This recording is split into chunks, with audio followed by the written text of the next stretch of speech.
Zero Malabar സഭയുടെ 34ാമത് മെത്രാൻ സിനഡിന്റെ ഒന്നാം സമ്മേളനം ഇന്ന് ആസ്ഥാന കാര്യാലയമായ കാക്കനാട് മൗണ്ട് സെന്റ് തോമസിൽ ആരംഭിക്കും. Synod secretary arch bishop Joseph Pamplany നയിക്കുന്ന ധ്യാന ചിന്തകളോടെ സമ്മേളനം ആരംഭിക്കും.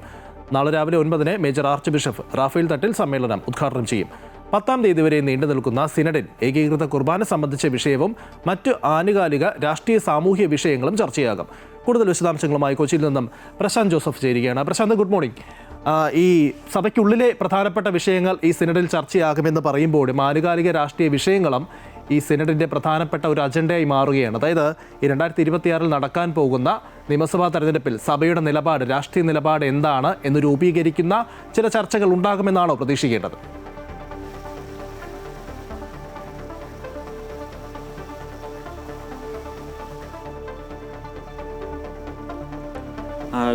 ഗുഡ് മോർണിംഗ് ലിജിൻ സൂചിപ്പിച്ചതുപോലെ തന്നെ ഈ 34ാമത് മെത്രാൻ സിനഡിൻ്റെ പ്രഥമ സമ്മേളനമാണ് ഇന്ന് ഈ കൊച്ചി കാക്കനാട് മൗണ്ട് സെൻറ്റ് തോമസിൽ ആരംഭിക്കുന്നത്.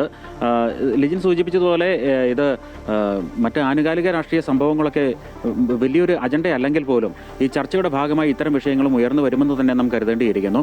ഏതായാലും പ്രധാനമായും ഈ സിനഡിൽ ചർച്ച ചെയ്യപ്പെടുക സഭയിലെ തന്നെ ചില തർക്കങ്ങളാണ്. പ്രധാനമായും കുർബാനയുമായി ബന്ധപ്പെട്ട ചില തർക്കങ്ങൾ, ജനാഭിമുഖ കുർബാനയും അതേപോലെ തന്നെ അൾത്താര അഭിമുഖ കുർബാനയും ഒക്കെ സംബന്ധിച്ച് തർക്കങ്ങൾ വലിയ തോതിൽ നിലനിൽക്കുകയാണ്.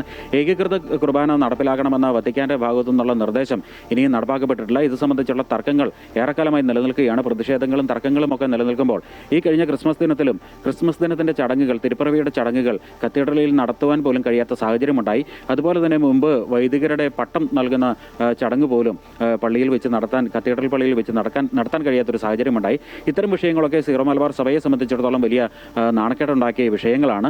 ഇപ്പോഴും തർക്കങ്ങൾ തുടരുകയാണ്. അതേസമയം വത്തിക്കാനിൽ ഈ അടുത്ത കാലത്ത് major archbishop Mar Raphael തട്ടിലും അതേപോലെ മാർ ജോസഫ് പാംബ്ലാനിയും സന്ദർശനം നടത്തിയപ്പോൾ വത്തിക്കാൻ കർശന നിർദ്ദേശം നൽകിയിരുന്നു ഈ തർക്കങ്ങൾ ഉടൻ അവസാനിപ്പിക്കണമെന്ന്.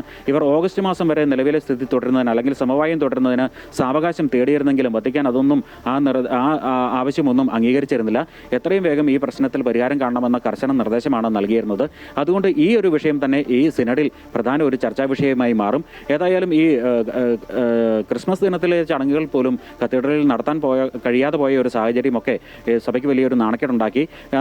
ഇത്തരം സാഹചര്യത്തിൽ ഈ വിഷയം പരിഹരിക്കുന്നതിനായി പുതിയ 3 മെത്രാന്മാരെ കണ്ടെത്തുക എന്നുള്ള ഒരു ലക്ഷ്യം ഇപ്പോൾ ഈ സിനഡിന്റെ മുന്നിലുണ്ട്.